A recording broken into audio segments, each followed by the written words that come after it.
Greetings and salutations, friends, and welcome back to Truthseekers. We are live here back at my home studio.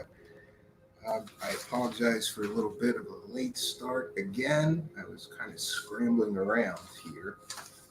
So, tonight I thought we would talk about an old, really old, but great story, and that is the story of the Minnesota Iceman. For those that don't know, the Minnesota Iceman was a fairly famous sideshow sort of attraction in the 1960s and 1970s throughout the United States and Canada. It was reported to be, I suppose, a Bigfoot like creature that the person who was putting on the display claimed that he shot and killed in 1960. I do have some notes, but first we're going to turn our attention to the live chat. Give everybody a little time to funnel in. We have Rick von Himmlich Spluner who says, good morning, fellow truth seekers. Yes, good morning. And Mario Heat is here, and he says, evening, Cambion, and all. Yes. So, this is just one of those strange stories of Americana. And folks, you'll have to forgive me if I'm sweating like a pig here today. It's 90 degrees out, and the air conditioning in here is never the best, and it's really not doing anything. And I have to shut it off for the broadcast because it's so loud. It's like a big window air conditioner, which is consequently right behind the backdrop, so we can't use the air for various reasons while we do these broadcasts. And just giving some shout outs. I see BG's here in the live chat. Good to see you, BG's. And the Don Craze phase is back for another round. How you doing, Don Craze phase? Good to see you back here. No audio. Hold on one second, friends.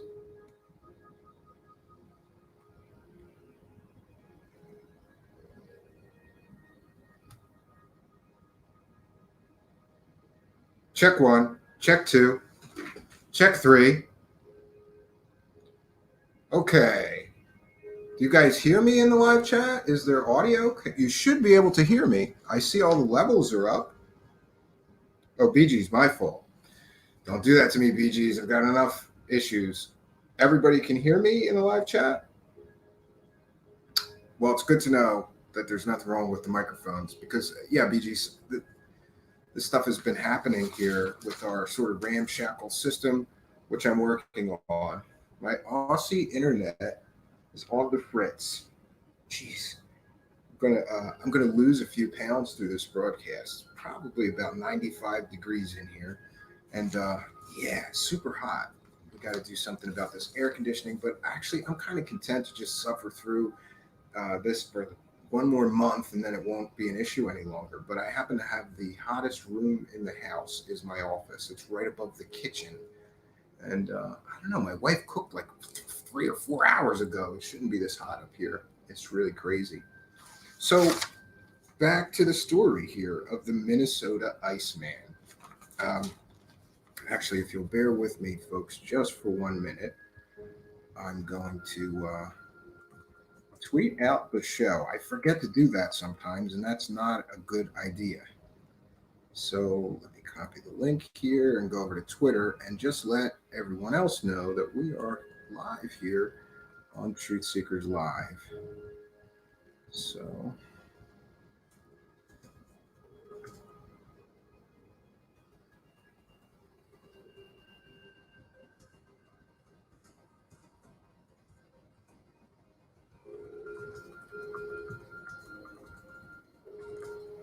one second, friends.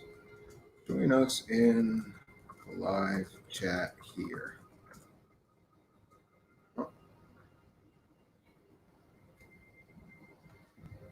And there we go. We have let the world know that we are here, and that's really all we can do. So I first came across this story, I mean, literally when I was a child, and my father actually told me this story, and he had seen this Minnesota Iceman at a display. I believe he said somewhere in the Midwest. I don't recall because it was so long ago. But basically, this crazy display would be set up in a trailer at various carnivals, state fairs, things of that nature, or even just small towns. He would like literally go and rent a parking lot. This man, Frank Hansen, who originated this story, would literally go rent a parking lot somewhere in a small town, and he set up his trailer. And for 25 cents, you could come in and see the Minnesota Iceman. Now, it was in this big freezer, and it was frozen in a block of ice, but you could still look through this acrylic or glass top on this freezer and look in there for your quarter and see what looked like, I don't know, an ape man. Some people thought that it was a Neanderthal. Some people thought it was a Yeti. Some people thought it was a Bigfoot. I'm sure others thought it was just a sideshow carnival hoax or fake. But it even attracted the attention of some scientists, which is interesting to me. A zoologist, as I recall, and a biologist went to view this thing in Milwaukee, I believe. And according to the originator of the story, Frank Hansen, they both declared it real. Later, they said, not so fast. But I thought, well, since we're on my Twitter, sorry, folks, just give me 1 second. I'm going to get to my profile here where I put up some pictures of this thing. So we're going to share the screen so you can get an idea of what this display was like. 1 second, we're on the Chrome tab. Here we go. We'll go to my Twitter, and we're going to share the screen. And here we see Mr. Frank Hansen, I believe, the originator of the story. And again, this is the display. It's a big freezer with a great deal of ice. And through the ice, you're supposed to be able to, see that this is a ape man. It's a little unclear from this picture. So I'll show you some more modern. Believe it or not, in 2013, somebody found this original display. Now remember, this all started in 1960. 1960, this story actually originated. And my tweet tonight at 10 p.m. Join me for another exciting edition of Truthseekers Live. Join me in the live chat or call in live as we discuss the mysterious murder of a cryptid creature in 1960, the Minnesota Iceman. Real creature or fake sideshow attraction? Let's find out. And I hope tonight we do. So this, my friends, is a more modern picture, which is from the new owner of it. A person purchased this who has a museum of the weird and strange in Texas. And here we see it without any of the ice. Yeah. So it's a ape man, I suppose. And there we see a more close-up view of its face. It was reportedly shot in the eye by this Frank Hansen when he encountered it in 1960. So we see the disfigured eye along with the hand. And this, my friends, is the most famous depiction of the Minnesota Iceman. I have seen this so many different times. I can't even tell you how many times I've seen this. It's in books, it's in documentaries, it's in newspaper articles. If you look up Minnesota Iceman and look for source material, this story has been going on for a long, long time. And you will find a great deal of background and stories about the Minnesota Iceman, which I find, this is sort of an American urban legend. This story is incredibly, incredibly famous. And, I'm not so sure that it should be, but okay. It's a really famous, famous story. Like I said, this thing toured all over the United States and later Canada in a trailer. And for just a quarter, you too could see the Minnesota Iceman. Now, later, this is what's supposed to be the recreation, but we'll get into the story and unpack the story. And here again is Frank Hansen, originator of the story, which with his display, which was a big freezer, and this creature was frozen in a block of ice. And I always thought that it was a stroke of genius, if this is indeed a hoax, that you take an ape man and instead of displaying it where you can really clearly see every detail of the creature, you obscure it inside a cloudy, crystallized block of ice inside a freezer. But I also thought that the freezer itself was a stroke of genius because it was this huge freezer where people would go and, peer into it to look at the Minnesota Iceman. And I have to say, like, having seen the display, both in pictures and in more modern times, when it was purchased in 2013, it's an impressive display. It's this huge freezer with this big glass top on it, and it's pretty impressive. Oh, and here we have Walter Bosley, of all people, commented. He said on my Twitter feed, he said, I saw it in a mall in Parkersburg, West Virginia in 73, 74. I'm going to have to ask him if he thought it was real at that time or if he thought it was fake or a hoax or what it was. And I've also got a friend who saw it at the museum where it is at currently, the Museum of the Strange. I believe it's in Austin, Texas. So, yeah, we're gonna check in with our live chat. Robin Eaglesong is here. Shout out to Robin Eaglesong. Pix is here. Shout out to Pix. Ryan Murphy Richards. I don't believe I've seen you here before, Ryan, and if not, then welcome to our show. If you like content of this type, please do like, share, and subscribe this video. We really need to grow our audience. If you know people who like content like this, please email them the link to this show and ask them to subscribe. Yes, Pix, it still exists, and we're going to unpack this and get into this incredible story of the Minnesota Iceman. So, this is going to be a little difficult for me with these really dark glasses, but I'm going to give it a shot here. You guys may be forced to suffer through my actual bare eyeballs here.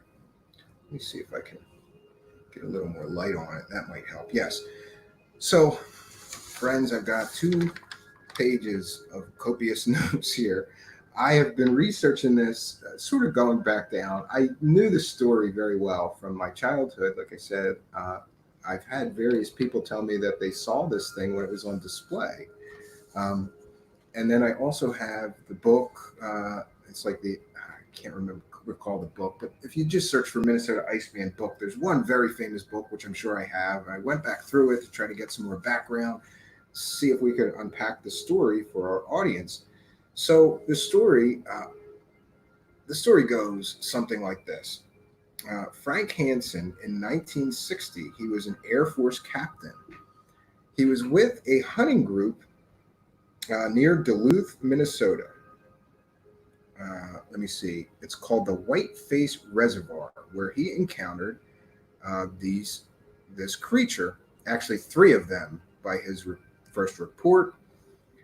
Now, it's important to note that the Whiteface Reservoir is only accessible in the spring and summer, and you need like a swamp buggy to access that area. It's very, very remote. So, Mr. Hansen claimed that he came to a clearing, and there were 3 of these huge, hairy, man-like, ape-like creatures, and 2 of them were tearing a deer apart and sort of cupping their hands. One was holding it, and the other one was cupping its hands, and they were drinking the blood of this freshly killed deer. He saw this, and he was terrified. A third creature was standing some space away that he recognized as obviously male. I don't know how he recognized it as obviously male, but okay. And the creature screamed and growled at him, and he immediately felt incredibly dizzy, disoriented, and strange. So then the third creature charged him. Now, Mr. Hansen, he fires 2 shots, but claimed later that he had only a vague memory of shooting the creature.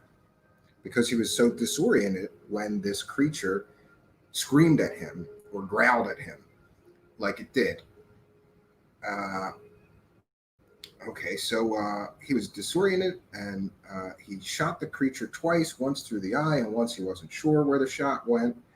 Um, he was foggy and disconnected feeling, and the creature continued to charge at him even as he fired. So he began running. The creature that he originally shot fell to the ground, but he believed the other two were pursuing him. He ran through the forest.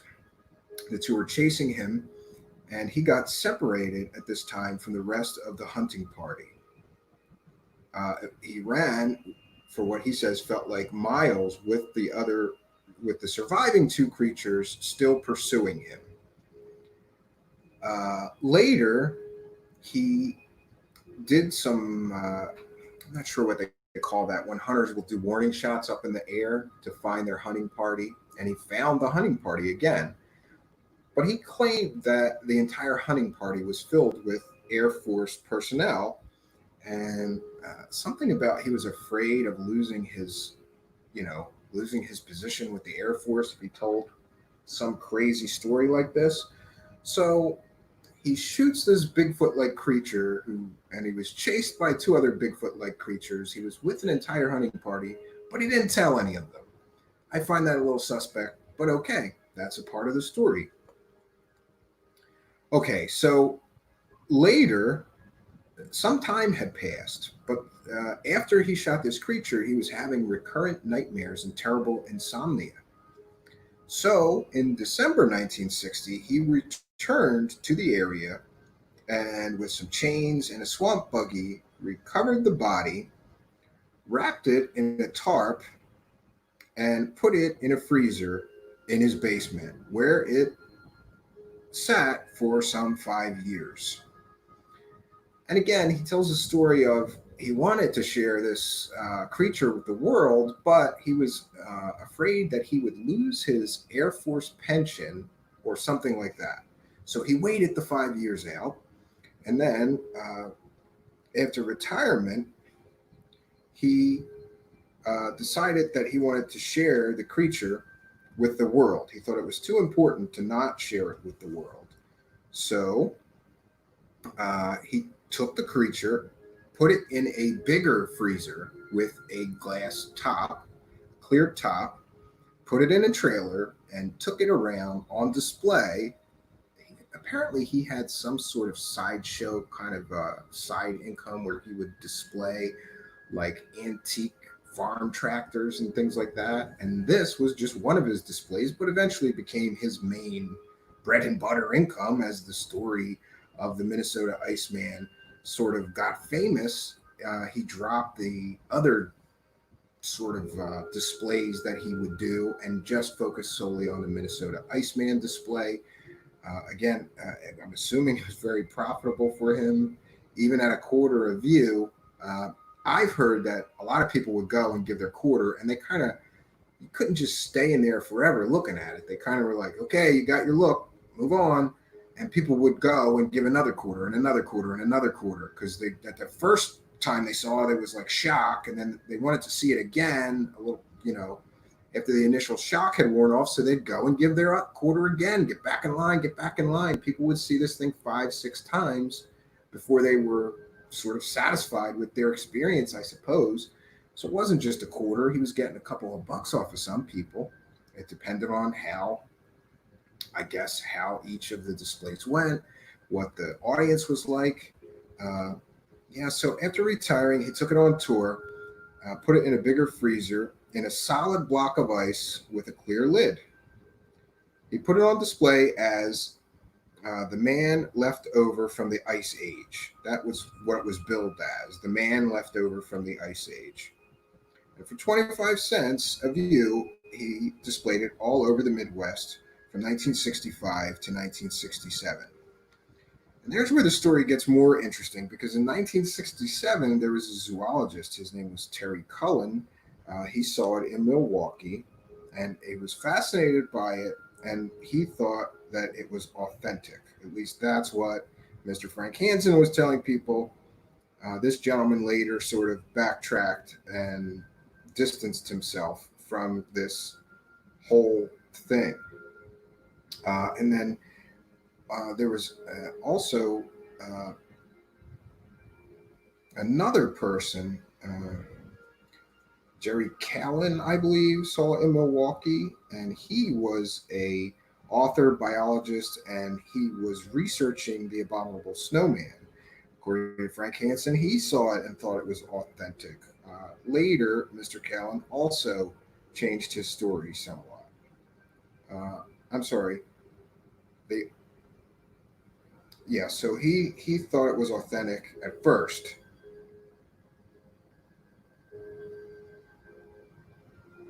Thought it was authentic,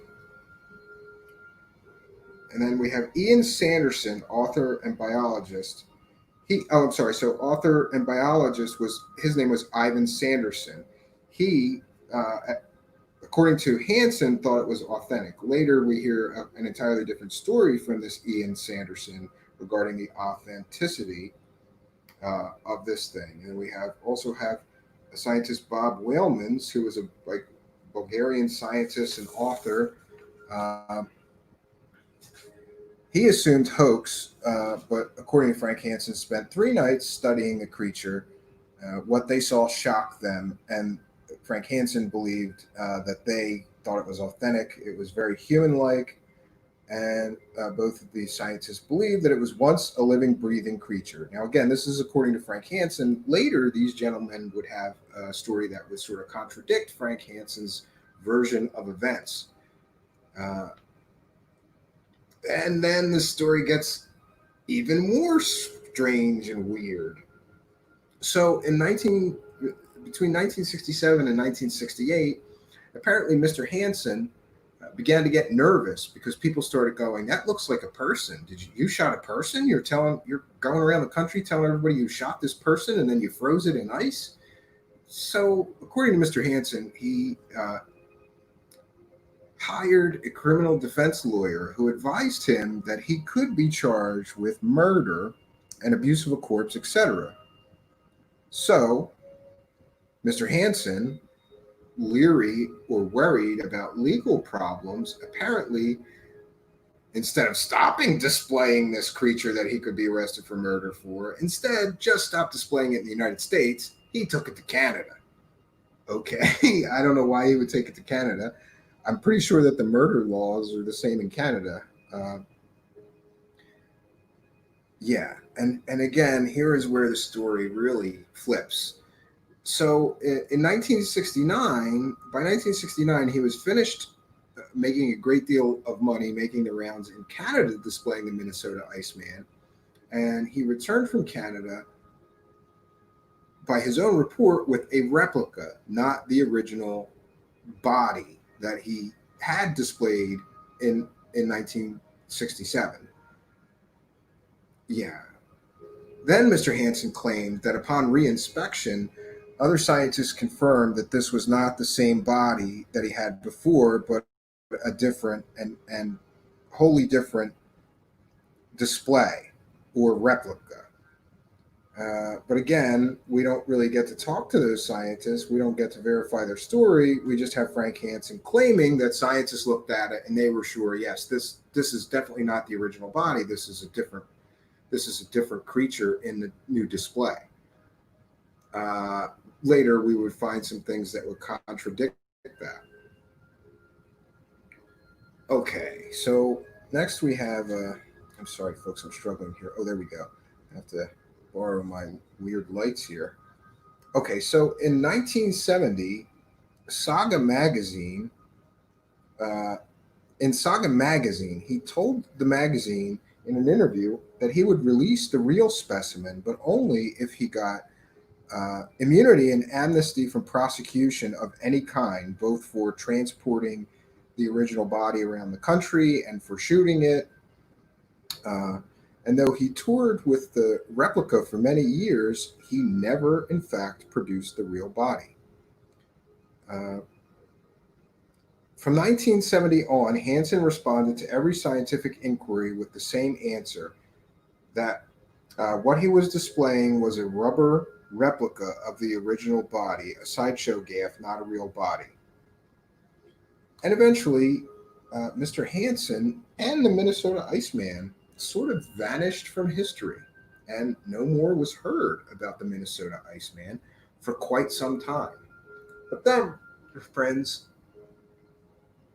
we get the latest on whatever happened to the Minnesota Iceman. So in 2013, A&E featured the Minnesota Iceman, a person that runs a strange, he runs the Museum of the Weird in, I believe, Austin, Texas, found the original Frank Hansen and purchased the display. And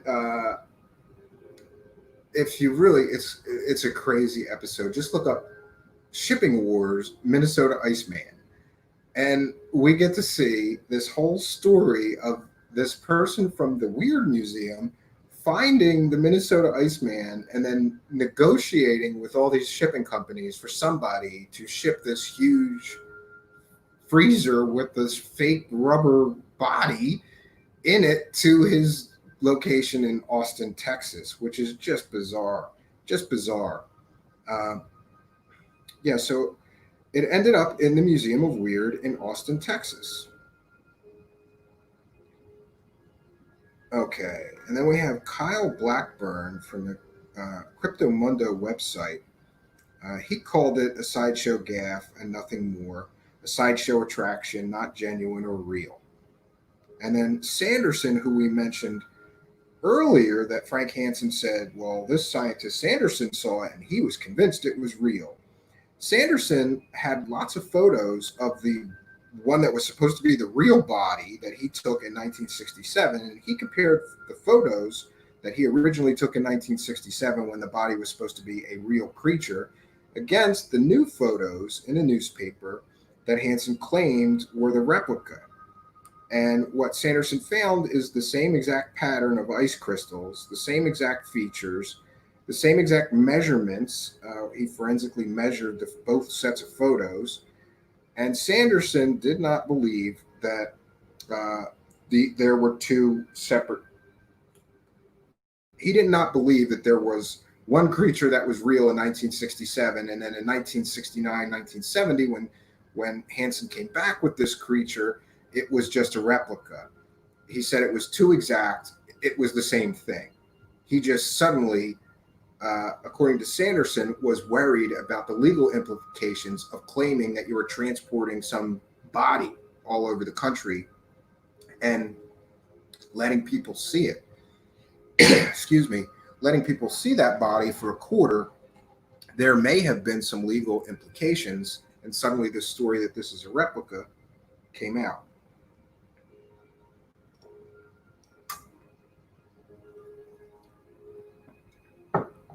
Pardon my slurping. So, yeah, what you get, um, there's also one other reference I found. Excuse me. In the July issue of the Smithsonian Torch, author and researcher for the Smithsonian claimed that the Minnesota Iceman was made from latex and rubber, and it was built by exhibit specialist on the West Coast that he claimed he found, and that person admitted that he made one original Minnesota Iceman rubber fake ape man body, and that person who created it called it a work of art in pop culture. And that was in the Smithsonian Torch. I'm not sure if the Smithsonian Torch still exists, but I found reference to the Minnesota Iceman in the Smithsonian Torch, and they said it's a hoax. We found the guy who made it. Frank Hansen never commented on them finding the originator, but apparently the person who wrote the article in the Smithsonian Torch even got the person who created it to talk about how much he paid.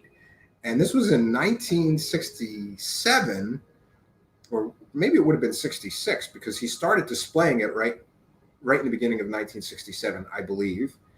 So it might have been 1966 that this gentleman, Frank Hansen, by the report in the Smithsonian Torch, paid an exhibit specialist on the West Coast who did a lot of special effects work also to create this rubber fake ape man body for $3,500.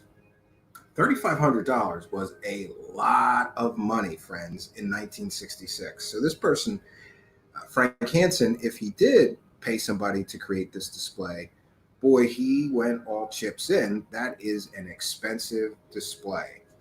And I thought, let me get into my email here, friends, because I had just one video clip that I want to share, and that'll probably be the one video clip that I share tonight that gets me copyright stricken. But hopefully not. We'll see what we can do about that. One second, friends. Let me just get to. I'm going to show you a clip from this A&E show where they transport this Minnesota Iceman because it's just a crazy part of the story. Again, the Minnesota Iceman vanished after the 1970s. I believe the last known reported sighting or display of it was in 1978. That's a report that I got from somebody that said they saw it in 1978. That's the last reported sighting of it that I found in any records that I could search and find.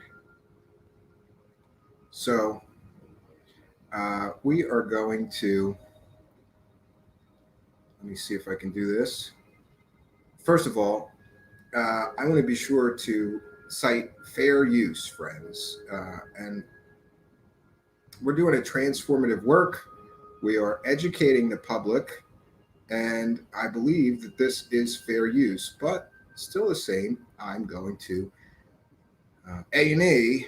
I'm going to give you our fair use disclaimer here because we're only going to be sharing a very short clip. Fair use copyright notice disclaimer. The copyright laws of the United States recognizes fair use of copyrighted content. Yes, notwithstanding the provisions of sections 106 and 106A, the fair use of copyrighted work, including such use by reproduction, copies, or phonorecords, or any other means, for purposes such as criticism, comment, news reporting, teaching, including multiple copies for classroom use, scholarship, or research. We spent a great deal of time researching this story. I believe this is fair use. We're educating the public about what is really one of the most famous hoaxes, I believe one of the most famous hoaxes that ever took place and most financially successful hoaxes. Because after all, this Minnesota Iceman, fake rubber ape man, ended up in a museum of the strange in Austin, Texas, where it is still generating revenue. That is his most popular display. Most people who go to that museum go there because they want to see. He's got tons of stuff like two-headed cows and weird stuff like that. But he's also Fiji mermaids and other sideshow gifts. But he's most famous for having the Minnesota Iceman there. It's a huge revenue source for him. The person that purchased it from Frank Hansen in 2013. And you know what? God bless that guy because I had a short talk with the person that owns it now, and he does not claim that it's real or anything like that. He knows that it's a clever, or he believes it's a piece of sideshow and carnival history, and he saw it as a child, which made him obsessed with it. He kept thinking, what if I could find it and put it in my museum? And eventually he did. Good for that guy. Yes, so we're going to say fair use, A&E. Don't you copyright strike me. We're only sharing a short short clip of this, and I'll be talking in between the clip just to break it up while we are teaching our audience about the Minnesota Iceman. Again, this is fair use. Let's share it and see. So here's the person that's going to ship the Minnesota Iceman for this owner of the Museum of Strange in Austin, Texas, and they're friends. And then we're going to get to see the display, and then I'll flip to the end, and we're going to get to see it once it arrives at its at a storage location in Austin, Texas. Unless he puts you in a shallow grave alongside the road somewhere. I'll pay for you guys. Just please let me go along. Yeah, so this gentleman who was buying it wanted to go along for the whole trip, to go with the trucker, pick it up with them, and drive with her to the new location, and she's a little leery about that. If you creep me out, I'm gonna kick you out on the side of the road. I'm not joking. Okay, that's a deal. I am the nicest guy. Trust me. Looks like Jen's taking Oh, wait a minute, friends. I'm sorry. Let's make that big here. Harry and the Henderson. This unit is very old. It's very Yeah, so here we see the original display. And again, we see this huge freezer with a glass or acrylic, some kind of clear top. And you can see into the display. What I found interesting is that there's no way that this museum curator thought that this was a real organic thing frozen in ice. Because if there was, I mean, here we're going to see. Basically, they just unplug it and throw it in a truck unpowered to the new location. So, you know, it's kind of like this museum owner knew he was in on the deal. I don't know if he talked to Frank Hansen, who confirmed that it's fake, but you know. So this is what happens. They're showing around this fragile and this it's display. heavy as hell. All right, now it's just a matter of time. His life support. So will this thing come to life if he thaws out? That's what I'm afraid. Yeah. So the trucker girl is like, the shipping girl is like, is this thing going to wake up if it falls out? Are you seriously afraid that might happen? You can stop right here. Right there. Okay. I'm afraid. Yeah. So I can't believe that just the shipping of this thing ended up on what is essentially, you know, it's national or international television. It's amazing to me that even just somebody finding it was story enough and drama enough to be on a national television show. Oh, that doesn't sound good. Yeah, so here they load it up. It's not very exciting. They get it there.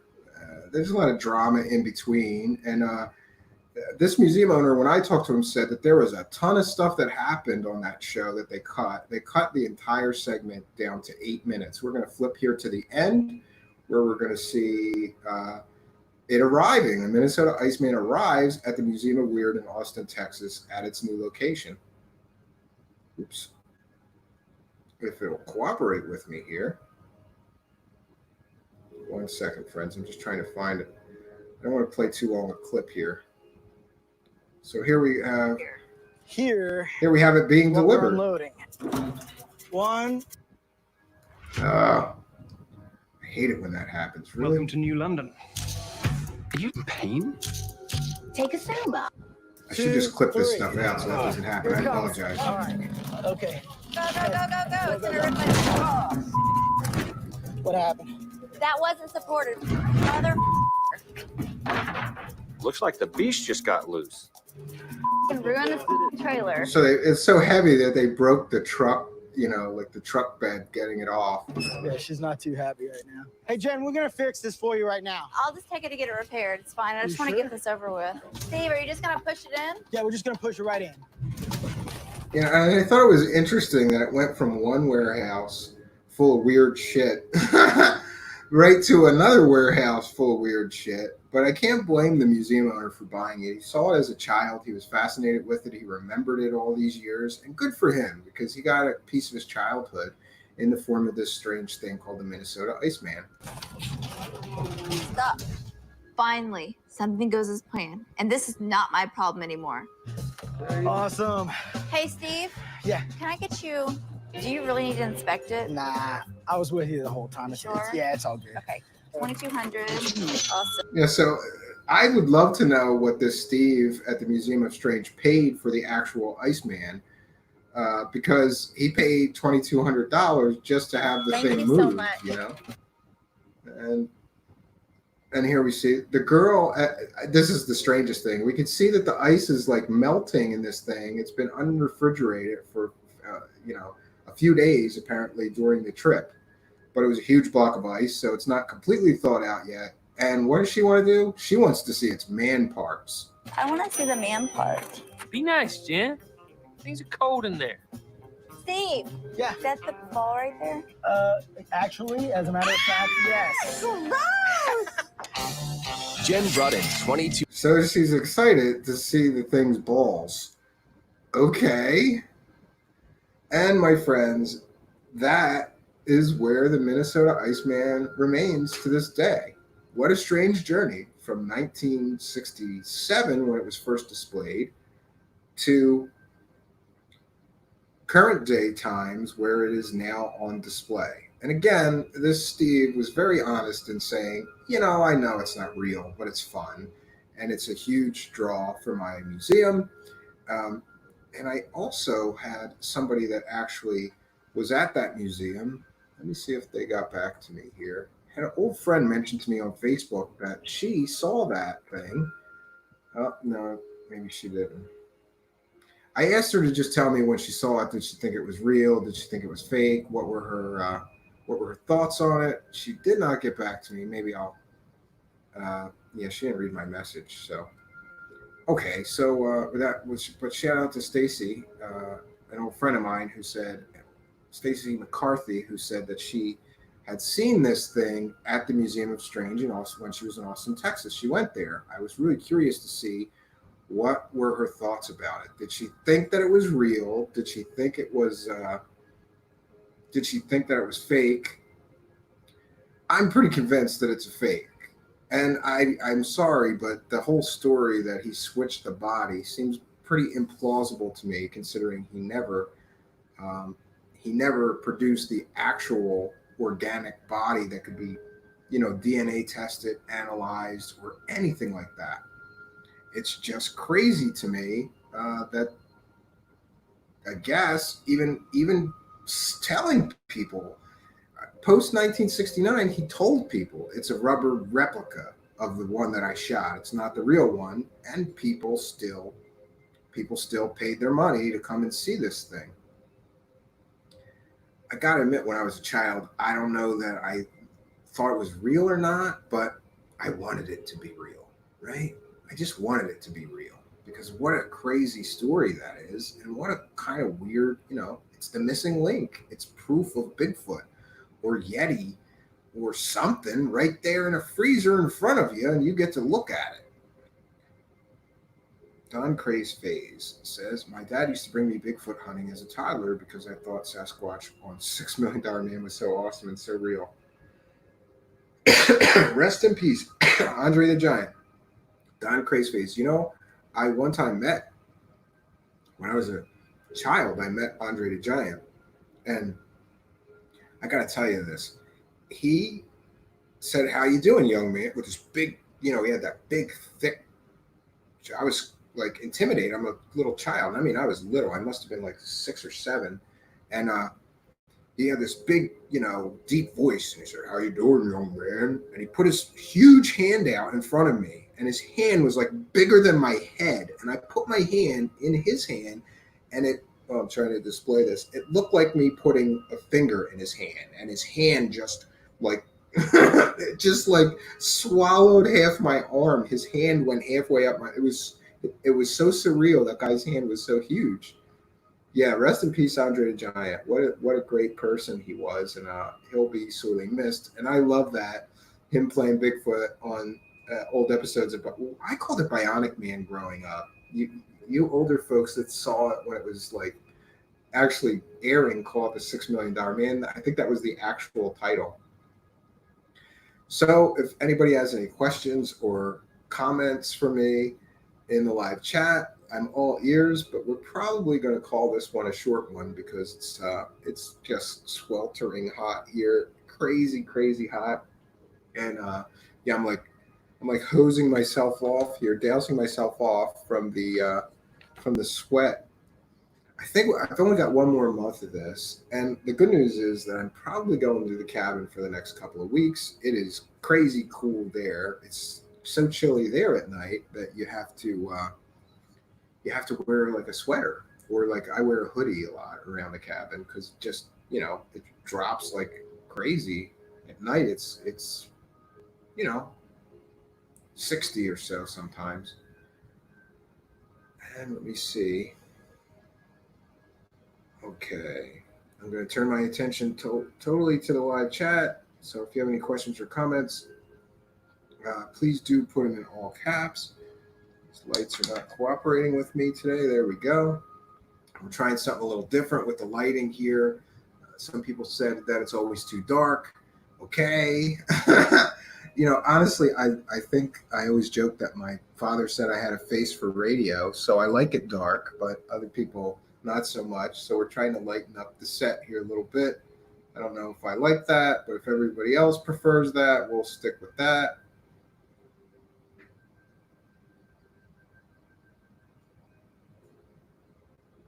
Dr. Sam Beckett, did he ever make it home? I'm not sure. I am not sure. Genocide, I watched $6 Million Man as a kid. Yeah, so did I. That was awesome. And that sound, you'll never forget that sound.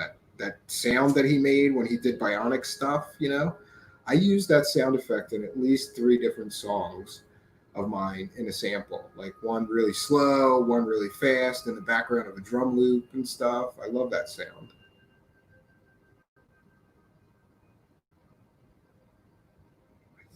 Okay. Brandon Young says, "Hi, Stephen. I heard Wilcock called in last week. Is that true?" Yeah, go find it. He was pissed off about the David Wilcock box of dildos challenge, Brandon Young. And he told me that that guy that's lived with him, the near-death experiencer guy who supposedly died 4 times, was so pissed off and upset at me that he almost died again.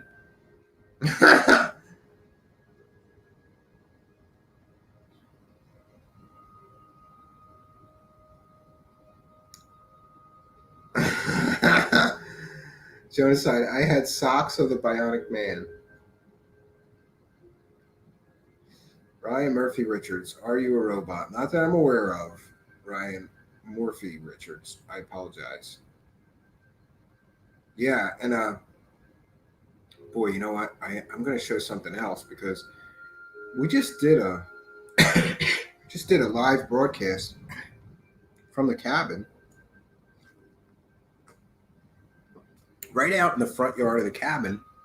The last episode that we did, we called it like Fireside Chat or something like that. It's crazy because we were doing this live broadcast and I kept hearing like something big walking around in the woods around the cabin. And I joked on the stream that there's been bears around here, and I think that might be a bear.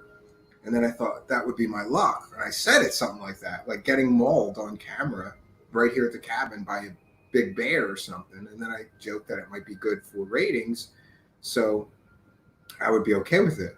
So the very next day after we did that show, and I'm telling you, I kept hearing like you hear cracking in the woods near you, and by the sounds of that, of the twigs cracking and stuff, that it wasn't like a little raccoon. It was big. It was something big. But then I thought it's just a deer, and I was not at all concerned, not at all. I was joking about it being a bear. So the next day, my nearest neighbor told me that the bears were on my land and they walked through my land onto his land. And I went, oh my God, I was live streaming and that thing could have came and like killed me on live camera, So after that, we were having dinner the next day, and my wife, we had all this food and stuff, and I think what did it was the bacon. I've heard that they like bacon. They can smell bacon fat from miles and miles away. So I will never again cook bacon outside, ever, at the cabin. So we had like, this big meal with like corn on the cob and chicken and baked potatoes. Everything was cooked on the fire. And then we were eating right on the picnic table outside. And I mean, me, my 4-year-old, my 8-year-old, and my wife were sitting there. And 10 minutes later, I was sitting by the fire, just like relaxing after dinner. And I thought that my children were in the playground that's right next to the cabin with my wife. I wasn't paying attention to where they were. And I see this huge bear just like come walking through the playground area and went right on my wife and she cleared most of the stuff from dinner, but there was still a few things there that, like the kids' plates and what they didn't eat, my plate maybe, and what I didn't finish. And the bear, this huge mama bear, went right up on the picnic table and started eating that stuff. And I was like 10 feet away. And I get up and I go to the cabin. I'm like yelling and screaming for my wife. And she doesn't hear me. She's in the cabin. Thank God she was in the cabin with my boys. And, so she opened the door to the cabin and she looked out and saw the bears on the picnic table. And it was a mama bear and her two cubs. And so I was just happy that the kids were in. And then these bears, they seemed very calm and they were not at all bothered by our presence. So I started taking pictures like a dumbass. Listen, the next time this happens, I'm not going to take any pictures. I'm going to get in the cabin and just, what I'm told from people that live there that have a lot more experience with these bears is that what you got to do, if you do happen to leave food out or something stupid, and I was told if you do leave food out or do something stupid like that, because that draws them. But I mean, we just finished dinner. It was like 10 minutes after we finished dinner. It wasn't like we were just throwing food all around, but I don't know. So the bears come and, I'm taking pictures like a dummy. I'm going to share the screen here. Here we see the bear up on my picnic table. Pardon the mess here. We're cleaning that up. So, and I'm standing like 10 feet right in front of the cabin door from this huge mama bear is just chowing down. And then I think my wife was cleaning up or something and there was a bag of trash. There might have been a little bit of food in it. So the bear pulled that down and started ripping it open. You don't really see the cubs. Oh, there's a cub on the table eating my children's leftovers, and there's the mama bear. And then strangely, the other baby bear climbs all the way up this tree here. And I'm just standing there watching this. And like I said, I was kind of like, they were so sedate and like not at all concerned with our presence that I started getting too close. And I was a Boy Scout. My father was like really into camping and always taught me you'd never go near bears. If a bear's there, you go the other way or get someplace safe because they can turn in a second and get pissed. I wasn't thinking. I got way too close to these bears, way too close because I don't know. I was kind of fumbling with my phone. I know my phone has the phone camera has some kind of zoom, but I couldn't figure it out. I was nervous because there's bears like 10 feet from me, so I just started walking closer to them like a dumbass, taking pictures this whole time. So after they sort of ate whatever was on the table, they started moving off. And this is like in front of my cabin, like the front yard. There's the mama, and it's funny. The mama just walked around, and the baby bears just sort of follow her. There's the baby bear on the side of the tree. And the bear in front of my house. Like, here's where it got scary because, again, I'm a dumbass. I wasn't thinking, and they were so calm that I just started walking really close to it. Like, literally, like, I think the closest that I got to it was maybe 10 feet from me. And I was taking pictures 10 feet from it. And it was pretty sedate. And then right after this last shot, which is right about there. You see the bear starting to turn? Again, I'm a dumbass. Maybe it's the last photo. Okay, here it is, right here. The last photo that I took was right here. Now, remember, there's you can't see it, but the other baby bear is over in the woods here and is walking over to mom, but more closer to me. And the baby bear got very close to me, probably within 5 feet of me, and came out right here, way in front of the mother. The mother, seen this, looked at me so close to her baby and jumped up on its hind legs and growled and started running towards me. I'm telling you, friends, I haven't run so fast since high school. I turned my ass around and booked towards the cabin. And by this time, my wife had locked the cabin doors, both of them, from the inside. So I'm like banging on the door like, the bear's chasing me, open the damn door. So my wife opens the door, I run in the cabin, we slam the door. Thank God that the bear just rolled on. But I do believe that it got pretty close to me. And I really thought I remember thinking like this bear is I'm gonna feel claws at my back any minute because it jumped up, and I didn't think it was that big until it jumped up on its hind legs and jumped at me and then started running towards me. But it's a mama bear and it's going to protect its cub. And I think what happened, I just looked back quickly while I was running away. I think what happened is that the baby bear got from here and the mother got right on top of the baby bear. And I ran over here, towards the cabin the other way. And I think what happened is that as soon as the mama bear got in front of the baby bear and, she stopped, she didn't continue to run at me. Thank God. But that is my fun story. And I don't know that we'll be doing any more live streaming from the cabin yard because, yeah, I'm a little nervous about sitting out there live streaming and there's just bears randomly walking around. That's pretty crazy. So for all the bear talk, yeah, there's some bear proof. There are bear there, man. Lots of them. Yeah, Philip Blair says, don't mess with a baby bear. Yeah, I'm a dumbass. I am so stupid because I remember my father, and he always, when he told me something about bears, we would go camping places where there may be bears. Me and my father never camping saw a bear, at least not to my recollection. We might have. I don't think so, though. But my father always said, like, if you see a bear, you walk the other way. Don't ever walk towards a bear. And I'm a dumbass. I have a camera, and I'm walking right towards the bear. And, then my father would always say, and if you see a mother bear with cubs, that is especially dangerous because mother bears are fiercely protective of their cubs. Whatever you do, don't go near the cubs because she will come and she will come and kill you if you're too near her cubs. And, the only thing I'll say in my defense is that I did not intentionally go near the baby. The baby came out of the woods there right in front of me. And the baby seemed very unconcerned with me, but the mother was pissed. Yeah. So I learned a lesson, though, which is I have to be more careful and not so careless because that could have not ended well for me. It could have went really bad, Yeah, mother bear left what have ye. Yeah. Super V Fun Cat says, oh, hell no. Oh, I like your new avatar. Look at you. All dialed up in your new avatar. Nice.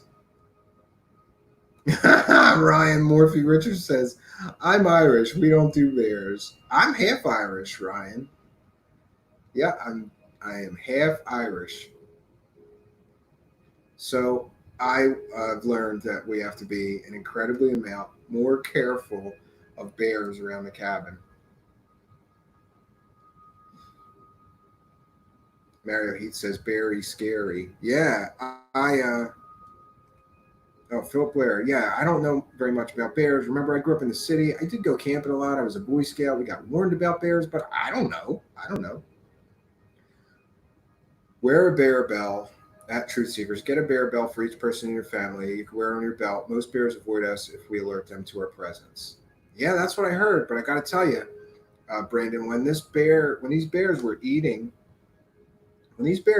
off of off of the picnic table, I was like yelling at them and banging stuff, trying to make noise to get them to go away. There was one other time at the cabin where I think it's the same bear came right up to the front door of the cabin, and I was watching it in the window, and it was like scratching its back on the front log, like the front wall of the cabin. And I was kind of terrified, but I knew I was inside the cabin, and there are 2-foot thick walls and this huge, heavy, 150-pound door that's a few inches thick. I knew that the bear couldn't get in, so I went, and I was on the other side of a window.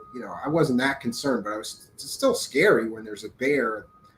And that thing looked to be like 300-400 pounds. Like, it's pretty big for a black bear, especially when they're up on their hind legs jumping at you. And the growl of this thing, I will never forget the growl. I was truly terrified. I joked that I almost shit my pants. And I really was so totally terrified.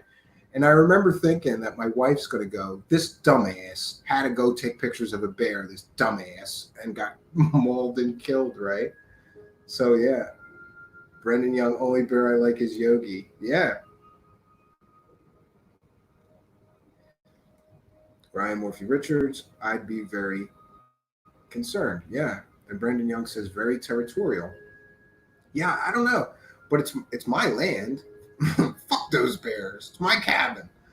But what I hear from the other local residents is that they're sort of migratory. So every year for like a few weeks, maybe 3 weeks or a month, you'll see a few bears around, and then they sort of move on to another area, and you don't see them again.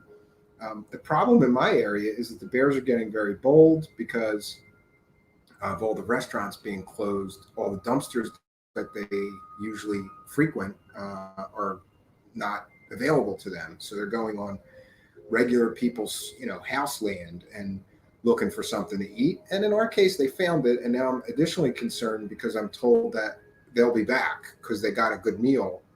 Well, I don't know how good it was. I don't know what was left on the table. My wife's not even sure.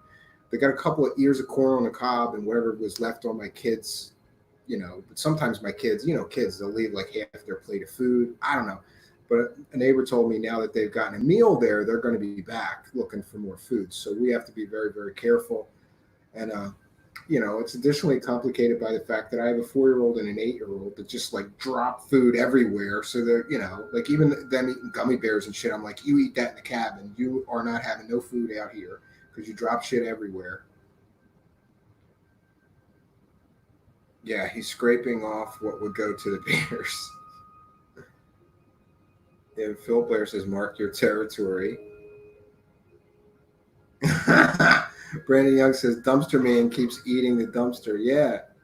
I don't think he can get into the dumpster that's nearest to the cabin. That's like really high, and you have to open this high door and throw your trash up into it. And they do that just for the bears there, actually. And this has got a big door that slams, and there's like a lock. Once it slams shut, there's this lock, so they can't get. They're bear-proof dumpsters apparently, because the bears are such a problem. But lesson learned. Now, thank God, it just scared me. That's what it was. I believe its intention was to just scare me away from its young one, and it did. Goddamn right, it scared me, and I bolted. And boy, I'm going to be incredibly more careful in the future about any. There's also, we have coyotes there, which could be dangerous, and mountain lions. So there's really just those three that I'm concerned with. It's bears, mountain lions, and coyotes. The coyotes around the cabin, a lot of people say they're interbred with wolves or something because they're way bigger than a coyote's supposed to be. I've seen a few, and they look too big to be coyotes, but I don't know. They seem dangerous to me because they travel in packs of 8 or 10 or 12. And 8 or 10 or 12 real hungry, pissed off dogs could kill you, wild dogs, really.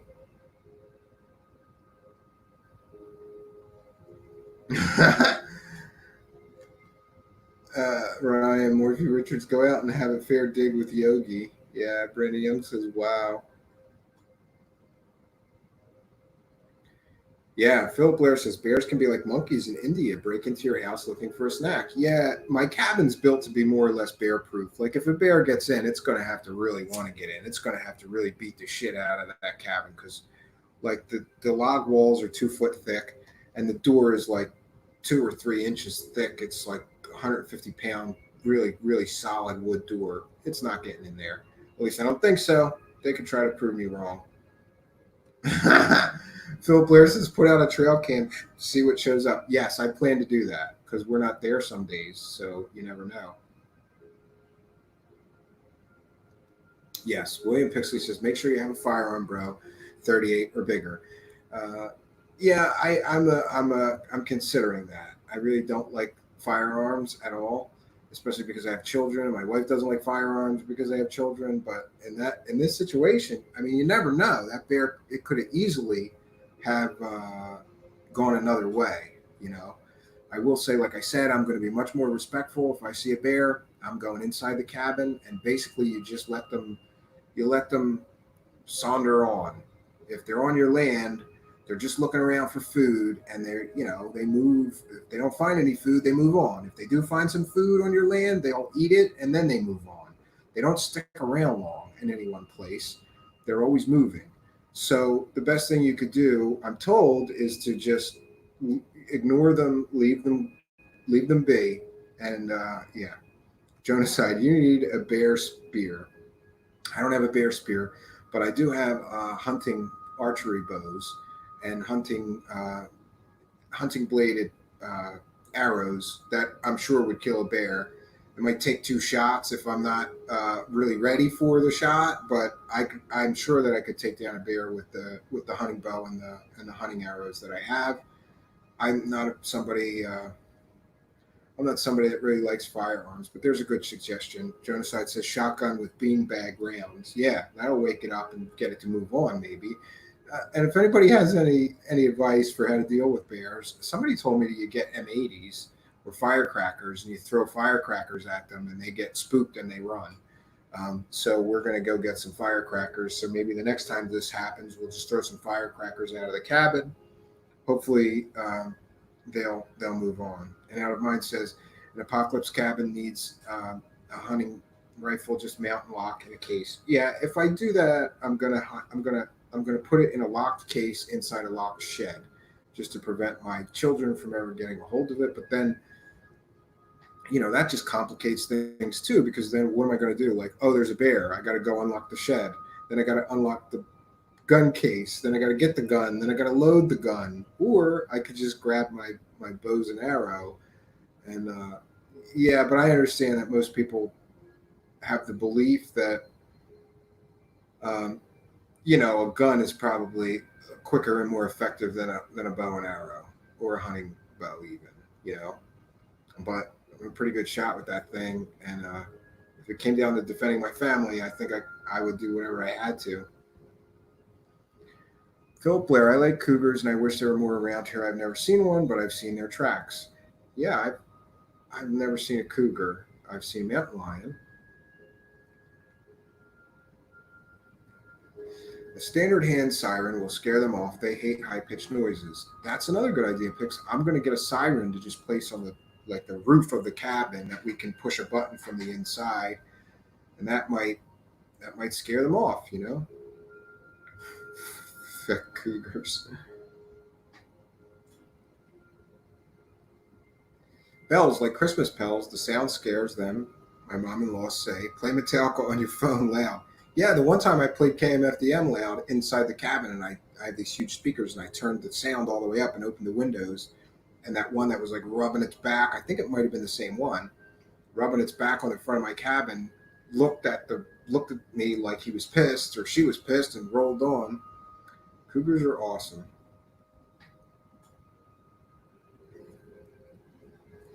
Yes, it is very rare that cougars attack people. It's also very rare that mountain lions attack people, but if they get hungry enough, they will. And mountain lions are scary because they jump on your back and they bite your neck. They know right where to bite you to kill you, your carotid artery, I believe. And that's where they will bite you to kill you and then eat you. Seen plenty of cougars. Yes, Out of Mind air horn. I'm ordering one of those on Amazon. Those are very loud, and that should spook them. I mentioned like having to defend yourself from bears. And just to be clear, I don't want to hurt any animal in the forest. I mean, I'm in their forest, right? I'm a guest. So I don't really want to hurt any animal, but sometimes you have to if they get too aggressive or too nasty, or if they threaten a child. Like if I'm standing between a bear and my child, they're not getting to my child, Oh yeah, we've seen this one already. Cougar equals puma equals mountain lion. Yeah, it's a different name for the same species of big cat. Down in Florida, they call them panthers. Yeah, you're probably right, Phil Blair. We call them mountain lions where I'm from, but I mean, I'm in the mountains. In the Poconos, I'm in the mountains, so you never know. You just never know. So, friends, tonight I wanted to do this Minnesota Iceman story just as a sort of like kind of a look into some of these great hoaxes. That one was one of the best ones. It's had a great deal of cultural impact. There's books written about it. There's films. There was an Iceman film, but that in the film Iceman, it was about a Neanderthal that got frozen and then brought back to life, and these scientists were trying to study him. But I believe that was influenced by the Minnesota Iceman story. because it was some, creature trapped in ice. But in the fictional film, they thawed him out and he came to life. So it's had a lot of cultural impact. Yeah, once they realize you have established your space and know you are established, food is your only real concern. You shouldn't worry too much. If you have no dogs, coyotes, fodder, you should be just fine. We have a tiny little 5-pound dog, a little toy Yorkie, um, which I'm glad was inside the cabin at the time too, because he's dumb as shit and he would have went and messed with the bear. I know he would have. And when my wife opened the door, the dog tried to come out, and I grabbed the dog and handed her the dog and said, "Whatever you do, don't let the dog out. Look." And my wife just peeked her head out of the door and went, "Holy shit, there's bears!" And I'm like, "I've been telling you." And it's funny because I've been telling my wife that there's bears, and I don't know that she didn't believe me, but she didn't really. She was like, "Yeah. So you saw some bears, okay, you know." And it's funny because this weekend we saw so many different animals. We saw that same bear with their mother cubs when we were taking a walk um, around the cabin on the dirt roads. We take my kids in a wagon and I pull them around, and we kind of just like to look at other people's cabins and places because there's a lot of like old ones that are abandoned, and I don't know, it's fun. So we saw that same bear the day before or 2 days before, and then we saw like 5 or 6 deer were in our yard. We saw raccoons and some other stuff, some groundhogs. But then we get the big show, was the bear. Is your doggy up there with Phil? Phil has got an extra chromosome. Okay.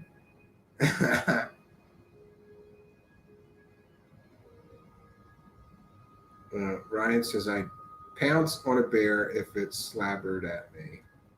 Yeah, you never know. This thing growled and charged me. But I did a little bit of reading and found out that most of the time when they charge, they don't come all the way to you. They're just trying to puff themselves up and warn you, like, I'm dangerous, get away, especially from their children. So,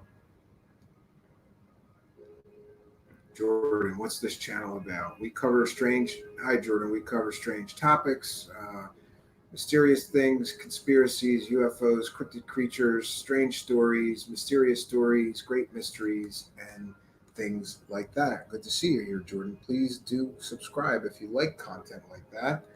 And if you have some friends who like content like that, we could really use to grow our audience, please email them the link to the channel. Tonight we talked about this strange and mysterious Minnesota iceman, which was reported to be a Bigfoot-like creature someone shot and then froze in a big block of ice. It's a great story.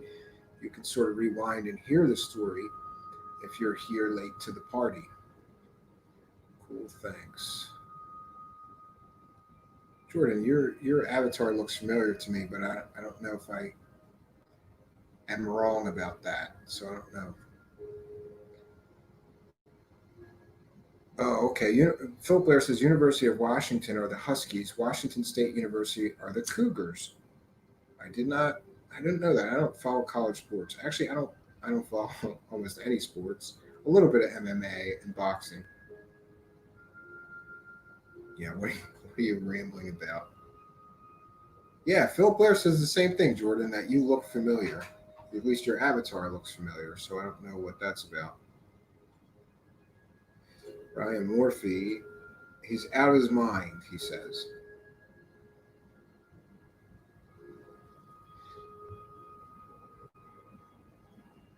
Phil Blair asks if you're from Dublin there, Ryan Morphy Richards.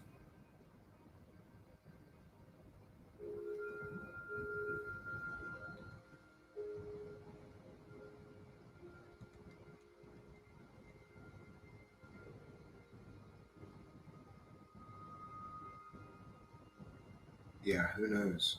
I don't know him. I think he's new to the chat. I haven't seen him here before. Oh, he's saying that Phil Blair talks nonsensical nonsense. Okay.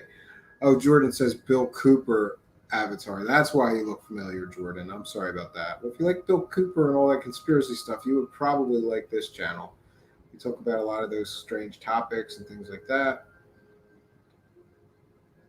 Yeah, Phil Blair says, "Oh, okay, I get it now, Jordan. That's why he looks familiar. He looks pretty familiar to us." We're like, "Yeah, this guy's avatar looks real familiar." Yeah, yeah. I don't mind. Ryan is being mean to Phil for some reason. Yeah, be nice, bro, because we're all welcome here. I don't know what the issue is.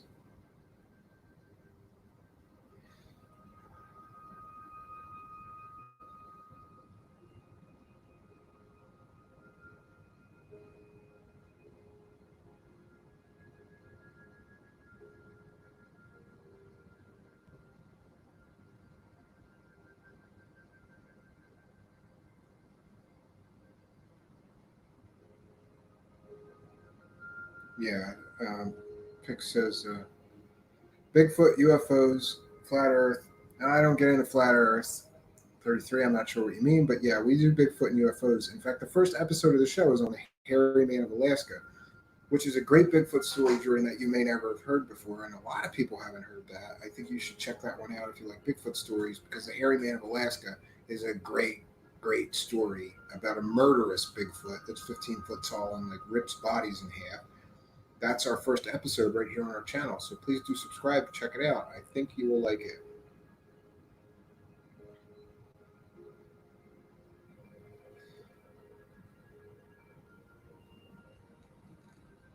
Okay, Ryan, we get it that you're only joking, but you know, be nice. Try to be nice.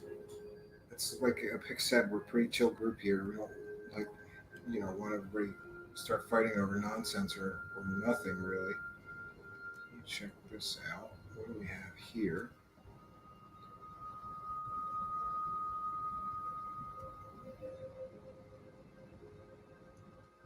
So, any questions or comments for me, please put in caps in the live chat.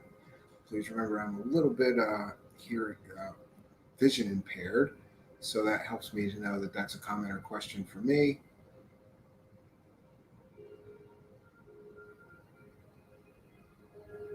Jordan, thanks. Jordan says thanks. That was just me testing. Oh, I'm sorry. That was just me testing your spectrum of coverage. I don't believe in all that. I'm not sure I do either, but I like strange and mysterious stories, and we like to cover strange and mysterious stories on the internet and try to find out if they're true. That's kind of the point. And we all, this group works together. People in the live chat send me links to information, and we share information about the different stories that we present here, and we all try to work together to get to the truth about these strange and mysterious things.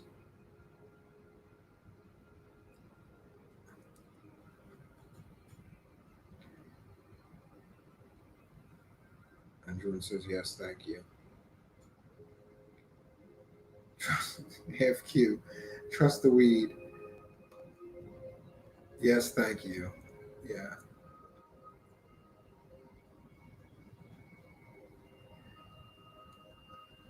Ryan Murphy, what are your thoughts on the MJ12 documents? I believe them to be a fabrication. That's what I believe after believing for a long time that they were real. But if you follow the rabbit hole to where I believe it really goes to, look up Richard Doty. That's who I believe either created or distributed or both the MJ12 documents. And Richard Doty has been involved in or behind many UFO stories and parts of UFO mythology, including the Serpo story and others. Paul Benowitz case, the Serpo story, I believe that he had something to do with the MJ12 documents. And since he was a Air Force Office of Special Investigations officer who specialized in disinformation, I don't think that anything that comes from Richard Doty should be trusted as real or factual.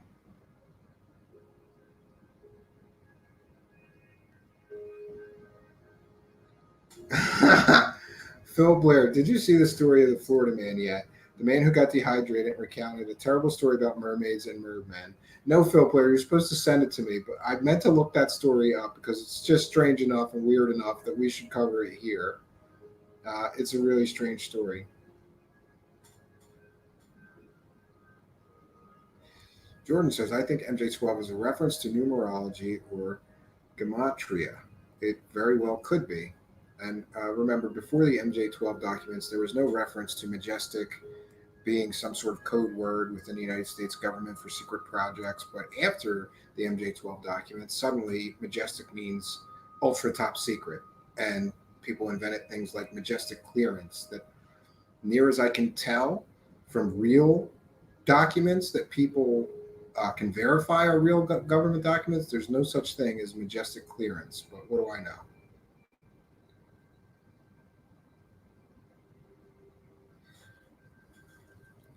So, friends, I think we're going to call tonight a short one because, like I said, it's like 100 degrees in here. And, looking in the camera, you can't see visibly that I'm sweating like a pig, but I kind of am. Uh, Hopefully, we're only going to have another month of this heat where this room is like really unbearable. It's bearable fine with the air blasting, but it's so loud in here that I can't have that going on.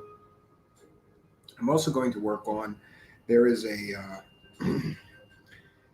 have a secondary office space downstairs in the basement, which is like really, really cool down there, even with no air conditioner.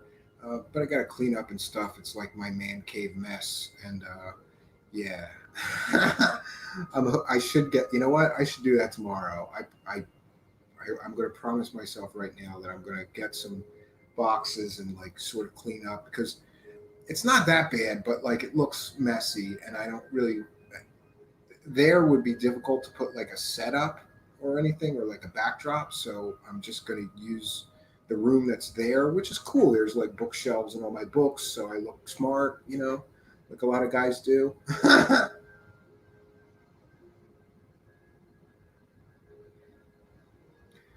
Do you think they will still try the fake alien invasion now that it's so exposed? No, I don't believe that was a credible story to begin with, but okay. I mean, the major source of that story was Werner von Braun, who was a Nazi at one point. Now, granted, he did a lot of great things for the U.S. space program and space travel and rocket science in general, but we have a secondhand account from somebody that worked for him for a short time, claiming that he said that that's what they planned to do, a fake alien invasion.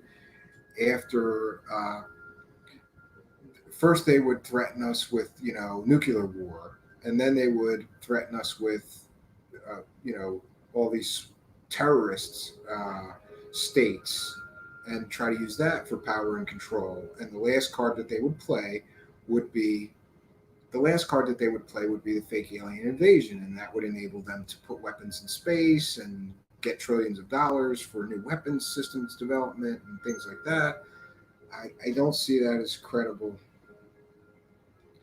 I don't see that as a credible thing. And Half Q says, yes, she made a business out of it. Yes. I can't recall her name off the top of my head. I believe it was Carol somebody, and she was an associate of Dr. Stephen Greer, who's another person that I don't think you should trust about anything he says. But it is what it is.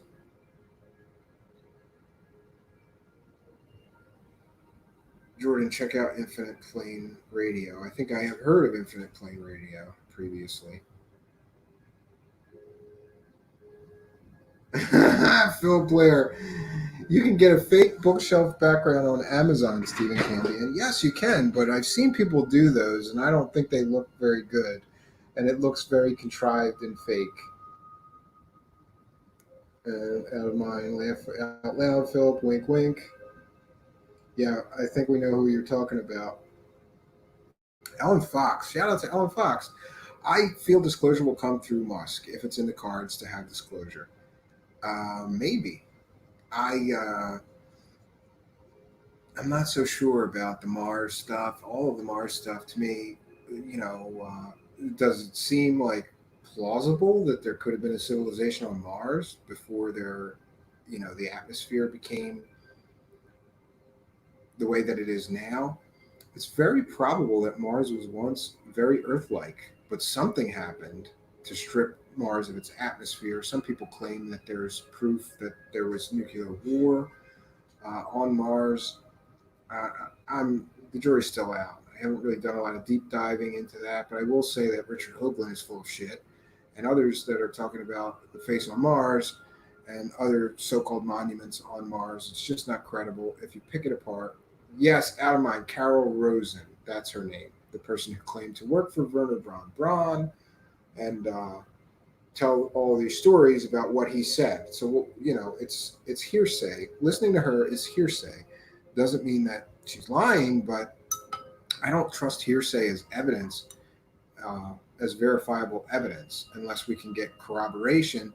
And I believe that members of Werner von Braun's family denied he ever said a lot of that stuff that Carol Rosen has run around on the UFO circuit selling for literally 10 or 20 years now.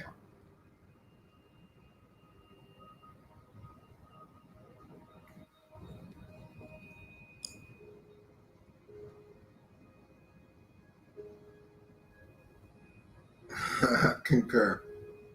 Hoagland is a silly feck. Yeah.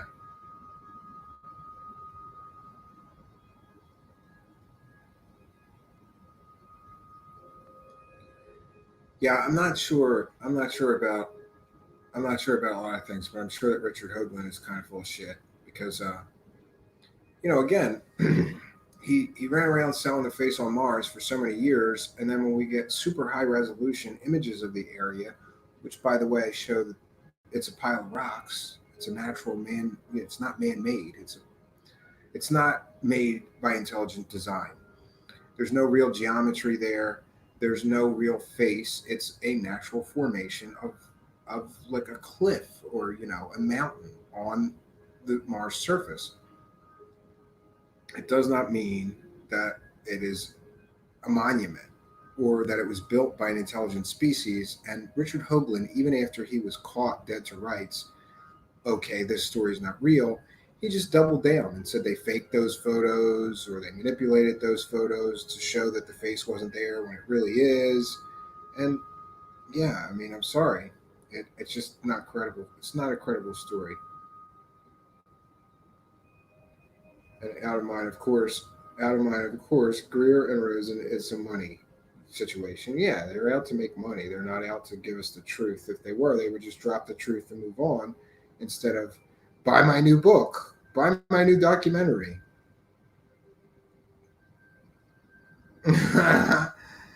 Philip Blair, I can't keep up with all the numbers Hoagland throws out. Yeah, I think that's his game. His game is to confuse people, to muddy the waters, to throw together a whole bunch of, a whole lot of disconnected nonsense that doesn't really connect, but in his mind, he thinks he's some super genius, connecting all these dots.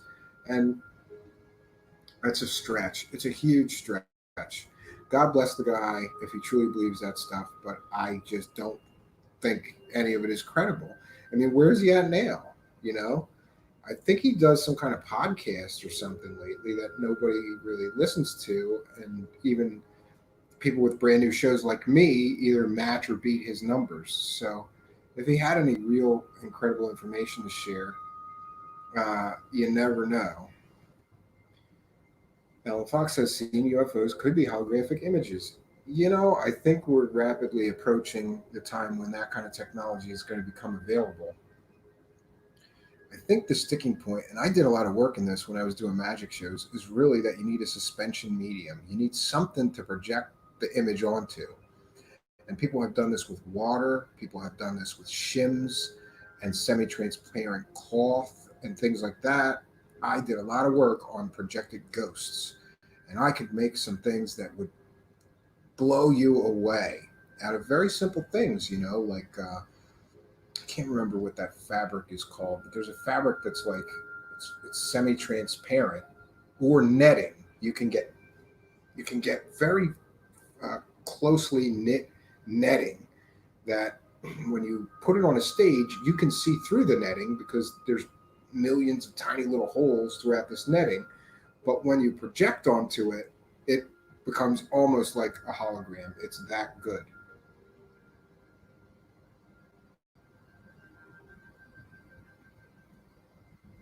William Pixley says, disagree, Brad. Yes. Phil Blair says, I need a better understanding of geometry to keep up with Hoagland. And I think we all do. We all need a better understanding. He throws out all kinds of, equations and things to try to explain what he's talking about. I don't know. George Floyd, police brutality or stage intelligence operation. I believe it was just police brutality. But I believe that since this police officer worked with him previously and apparently uh, had a beef with him, that it may have been that he recognized that person and used that stop as an opportunity to kill that guy. There's all kinds of conspiracy theories. What I do know is that a police officer stepped on that man's neck and ended his life. That's what I definitively know.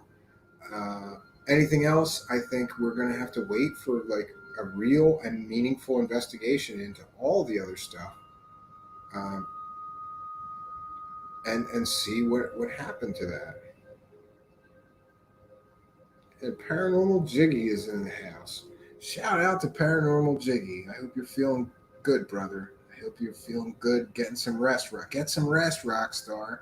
I saw your show on Thursday from the cabin.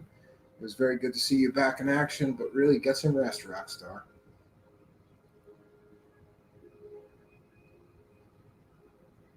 FQ. Hoagland sold Comet Elenin real hard. Yeah, he did. And that was another one of his total failures. William Pixley asks, have you seen the Whale in the Gin hologram? Yes, I have. And if you want to see some cool holographic work, there's also now somebody in Europe that is doing a circus that is all, they've got elephants, they've got dancing horses and dancing monkeys and all this stuff. And it's all holograms, but it looks amazing. And I would love to see that in real life. I hope to someday get to see that. And I just wanted to say, just to clarify, like, what a hologram actually is really open to interpretation. I mean, most people would assume that it is sort of a projected light thing that looks real and solid, right? Like Star Trek, like the holodeck. That's not always what it is. Like there are these, Elvis hologram shows where it's a hologram of Elvis, but it's really just crafty, cool projected work where they take shims, like I was saying, this net fabric or other semi-transparent fabric and place it around the stage that you can't really see until they project onto it. So is that a hologram? Not really, not in the typical science fiction. It's not solid, Is it three-dimensional looking? Maybe. Is it very convincing? Yeah. But is it really a hologram? I don't know. It depends on what counts as being a hologram. I did some really, really cool holographic work or projected ghost effects in my magic shows.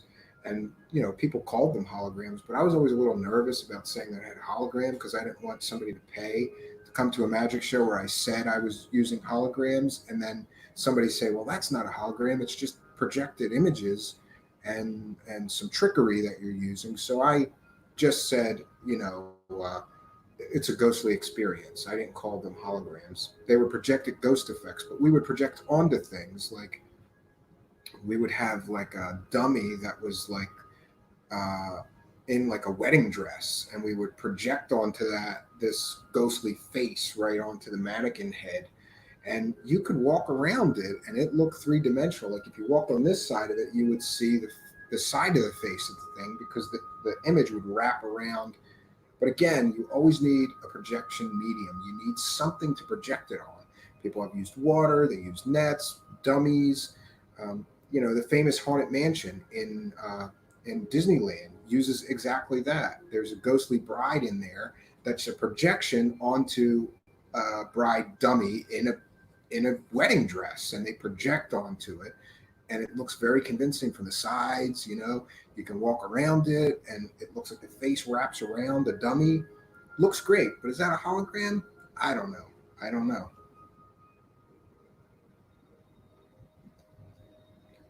Oh, wait a minute. Truthseekers, that looks like a stripper hole behind you to your right. Paranormal Hood Jiggy, if things don't improve with the channel numbers, it's gonna be a stripper pole behind me and to my right. And I don't know who's going to get on the pole, but somebody's going to have to get on the pole to get the view count up and to get the sub count up. I don't think I better ask my wife. She'll probably punch me in the face. But interestingly, my wife used to dance in cages at a club that I ran, and someday I'm going to play my kids those videos. I think on my old channel there's actually a few videos of her dancing in a cage at live shows and events and things. Yes, genocide. There's definitely sex in the champagne room. Yes. Oh, and that reminds me, I have to do the 1 second here.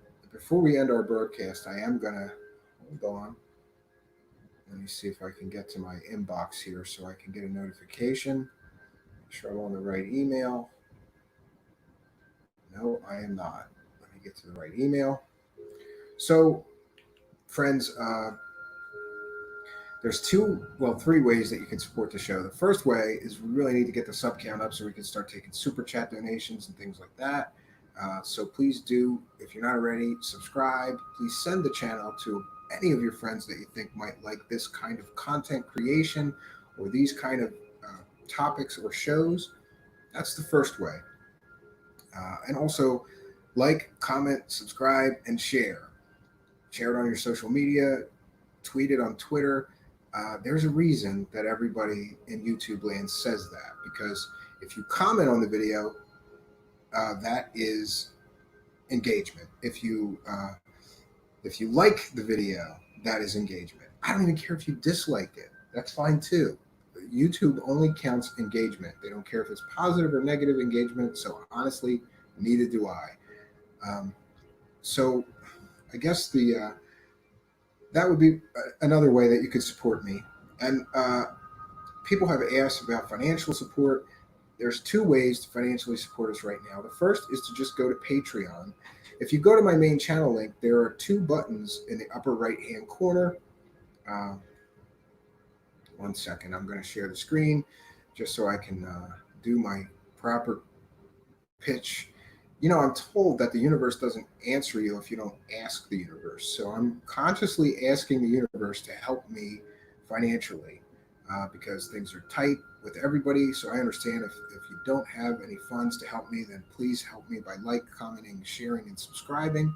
But if you have the financial ability to throw a few bucks in the hat and keep the show rolling, I would sincerely appreciate it. I'm just going to share the screen to show you here. There are two ways to financially support us. The first way is this is Patreon link. And you can go to my Patreon and you get a backstage pass. We do an audio journal every month. There's going to be some writing of mine up there that isn't released to the general public.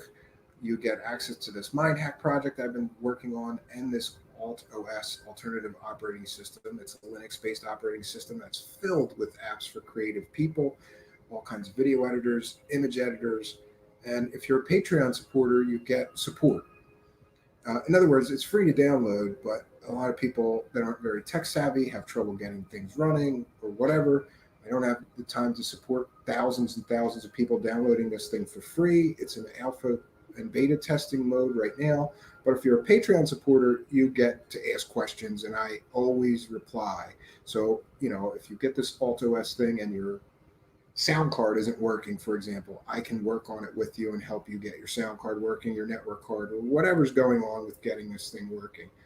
And again, with Patreon, it's a backstage pass. So we do an audio journal every month that tells you the backstage, what's going on, what's coming up, what I'm working on.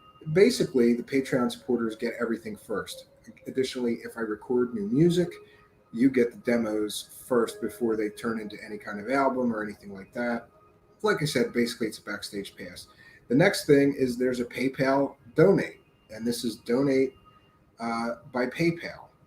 And I am going to share that one as well because just to avoid the confusion here, let me stop sharing that, and I'll share the other one. We'll show you we came up with a way that we can do not so super chat donations.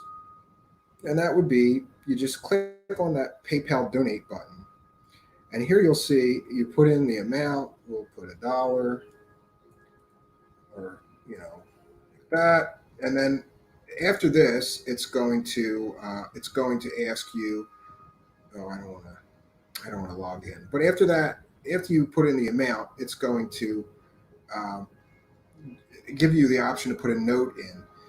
So, and this is one-time donations. So basically, this is us getting around this. This is called the not so super chat donations. And what you do is you put in any dollar amount you want. People like to give super chat donations because then their donation gets highlighted. Yeah, William Pixley, there is a comment. It's right after you put in the amount, you'll see it'll say add note. You want to add note, and you want to put your username first, William Pixley, and then whatever you want me to share on the screen. And then what I do is I monitor this during the live shows. We're doing it way late tonight, so it's okay if nobody donates. That's fine. And then what we then do is once your PayPal donation comes in, I monitor the PayPal donations through the whole show. If your PayPal donation comes in, then I copy and paste whatever note that you want into our WordPad here. And then let's show you the most recent example. 1 second here. Now this is gonna. So you put in your donation amount, and then you put in your note and whatever you want to say. And instead of just sharing it in the live chat, remember, only people in the YouTube live chat can see your super chat donation. But with our not so super chat donations, we share something like this. And this is the last donation, which was Reemsey with a wonderful and generous $25 donation. So it's very simple. You just go to PayPal. You just go to that PayPal link and donate by PayPal. Then you put in the amount. Make sure you put in your user ID in the live chat because I might get your real name and you probably don't want to share that. And what I do is I then put up on the screen your donation. Thank you profusely. Say a prayer for you. Well, I say a prayer for the people that donate after the show, not live on the air. But yeah, I profusely thank you, like Reemsey with a recent Reemsey's recent $25 donation. And Reemsey didn't put a note, so I just put thank you, Reemsey, God bless you. But there was other examples, like somebody put like love your show, glad to help, or something. Whatever you want to say, we put up real big on the screen here. Now, I will say that if something happens, like you donate late in the show or whatever, and I don't get the donation or I don't see the donation before the show ends, then I just make that message and I will put that message up on the next screen. And again, still thank you. Just may be a little bit delayed, but we're sure to recognize every person that gives us a not so super chat donation. That's my spiel for how to donate and help to the show. Remember, the Patreon is only $1, but I realize it's $1 a month. Some people don't like to be tagged in that they have to give that $1 every month. You can make the PayPal donation recurring though. So if you decide, hey, you want to give me, $20 a month to help with the show and the show expenses, we would love to have that. You can make it recurring if you like, or you can just make it a one-time donation for whatever you want. And yeah, Jonocide says, I'm a patron. Yeah, and Jonocide, I keep forgetting, but you see, there's some confusion because if I look on the list of Patreon supporters, a lot of times the names don't match the names in the live chat. And I'm not sure what to do about that. I'm going to have to, I guess, I'm going to send a message to every Patreon supporter and see what name they want me to list, because we're going to do a bumper just thanking Patreon supporters for their kind and generous support. But I don't want to like almost dox somebody by accident if they don't want their name that I get on Patreon to be listed. Do you know what I mean? It's a weird kind of thing. Fox says, thank you as always, Stephen. Yeah, absolutely. I'm glad that you are here. I'm glad to be here with you. It has been a strange couple of days. Almost got mauled by a bear. Let's see what else is going on. Yeah, I'm busily preparing new shows. I'm happy to be home from the cabin because I get a little antsy there because most of my computers and research materials and things like that are not at the cabin. So, and my books are all here. So if I want to look something up, not everything is on the internet. Like this Minnesota Iceman story, um, not everything for the Minnesota Iceman story was on the internet. Um, some of it is in books. You actually got to go through the book, and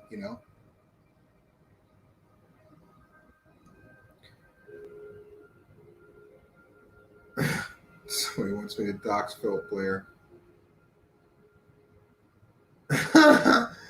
All right, Ryan, be nice, right? Yeah, be nice. You got to be nice. You have to be nicer, man. We want you to stick around. Okay, I'm just going to check here to make sure that we didn't have any donations that I need to shout out before we wrap things up here. And again, you don't have to donate just when the show is live, but if you do donate when the show is live to the PayPal donation, again, it's just go to PayPal and click that link. Go to my main channel here, and it's YouTube/C/Truthseeker Show, and just click that PayPal donate button. I'll get to you. Like in other words, if we're not streaming live when you give us a couple of bucks, I'll make the graphic or put the thing together, and we'll thank you in the next show that we do.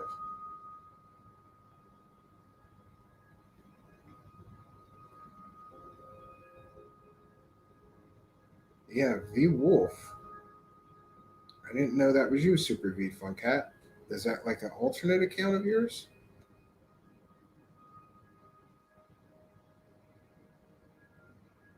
And Phil Blair says, I can see you at the Wolf. Yeah, I should have known that. It's Vanessa Wolf.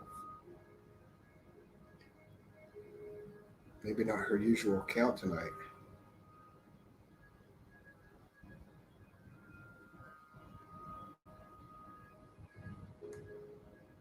I'm just checking to see if I missed anything important in the live chat. A little bit behind there.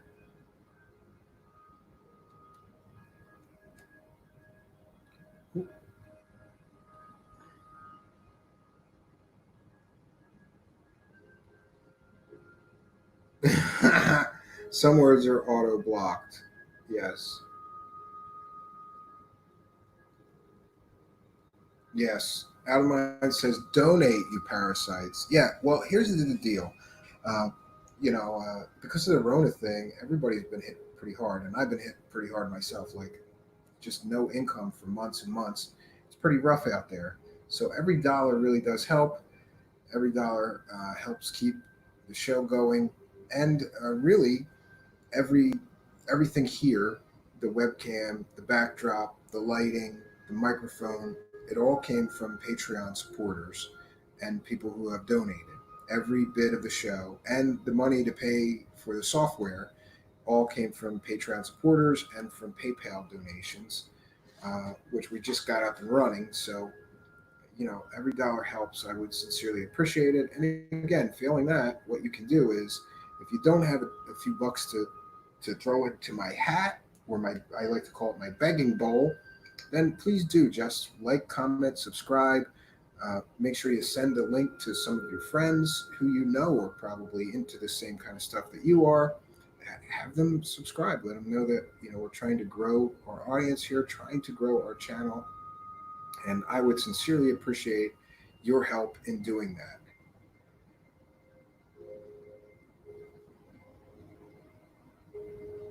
Yes. John, you are an awesome worm at that. Yes, if you give me the dollar, right, on Patreon, then you are no longer a leech in my eyes. You are no longer just sucking my content for free. You cared enough to give me a dollar. And really, friends, you can give more than $1 on Patreon if you like, but we only require that you give just $1, and then you're upgraded to worm status, from leech to worm. You will no longer be a leech in my eyes. You will be upgraded to worm status. And I know other people have tiers where like you can give $1 or $10. We don't have any tiers. You get the whole shebang for just $1 a month. My dream is really to get a few thousand people to give that $1 a month, and then I could spend my entire full-time life doing things like this that are creative and personally rewarding, instead of the grind of some job you hate. But here's the deal: doing a job like this for full time, you're not going to make much money. It's kind of like working at a CD store or working at GameStop. It's fun, but it doesn't pay much. But I guess I'm at the point in my life where I'd rather have less money and more sanity. So,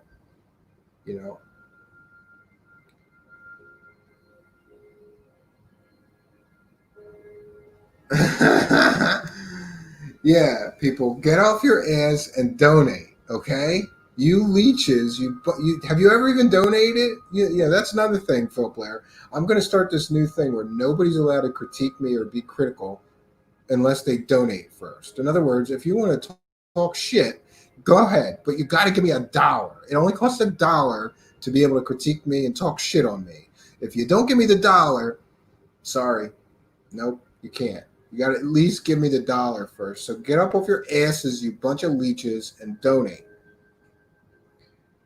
I need a couple of new webcams. I need a new microphone and some other stuff. And I am poor, like poor, Yeah. So just checking again before I sign off here. Yeah.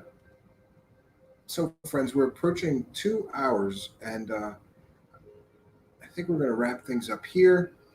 I'm hopeful that there will be another show tomorrow, because I'm going to be going. I'm going to be going to the cabin, and I'm going to have my children without my wife. So I have 2 children to take care of, and honestly, here's the deal. Sometimes they're very good, and you get their bedtime, and they're like, "Okay, good night, Dad," and they're tired, and boom, they're out, and then I can go do a show. But if they decide it's giggle fun time until midnight, there's really nothing you can do. Like, we had a couple rough nights with them at the cabin this last trip up, me and my wife. They just wouldn't go to sleep, and it was like midnight, and we're just like, all right, I guess we're just go to bed when they decide to. I don't know, So, but I'm hopeful I'll be able to get them settled and do the show. I have, like I said, I have this huge folder of topics already researched. Like tonight, I have a bunch of folders, and I'm going old school and making handwritten notes about each of the topics and subjects, so that I do a little bit of research, write down important dates, times, and be able to present these things so that I can share them with my audience. And I have a huge folder over there just filled with topics that I've already got notes on, which really, we're running through my favorite stories that I grew up with. We've done, we've done the Kentucky Goblins. We have done the crash in Aurora, Texas, and the alien body that may be buried at a grave. We've done the Dybbuk box. Now tonight we've done the Minnesota Iceman, and it just keeps going. We're just going to keep going like that. I'm going to go through a lot of my favorite stories that I originally researched at one point or another. Some of them I have original notes and research materials and links, and most of them, though, I'm going through and sort of like catching up and seeing what happened since the last time I looked into the story. All right, that gets a timeout. Listen, you can't make slanderous or disparaging comments about somebody in our live chat like that. Somebody just made a really nasty comment about somebody else. I'm not going to mention who it was or what they said, but you can't make really disparaging comments about somebody. You can't slander somebody in the live chat. I've never timed somebody out before. Yeah. So please don't do that, or you're going to get a timeout, or you're going to get blocked, because we don't want people just straight slandering people in the live chat. Thanks, Stephen. Good show. I remember the Iceman from when I was a kid. Hope you have a great week. Yeah, I'm trying here. I'm really trying here. So, friends, I think we're going to wrap things up right now. Again, we're approaching the 2-hour mark. I keep on checking just to be sure. I don't want somebody to do the PayPal donation, and then I sign off. So just check one more time. Okay, we're good. No money, no honey tonight, but it's all good, friends. Any help that you can give me, I would greatly appreciate it. For now, friends, I want to thank each and every one of you for joining us. And I want to remind you that I could really use your support. Please do like, comment, subscribe, and share this video so that we could grow our audience and have more resources and a greater reach. We're also working on streaming to additional locations like BitChute and Twitch and a few others. I think that we're going to continue to grow the show. Honestly, I'm in a mode right now where I'm going to try to not be concerned so much with the numbers and just be concerned with creating good shows, because that's truly what I want to do. So, friends, I want to thank each and every one of you for joining us. Until next time, friends, I'm Stephen Cambion. Good night.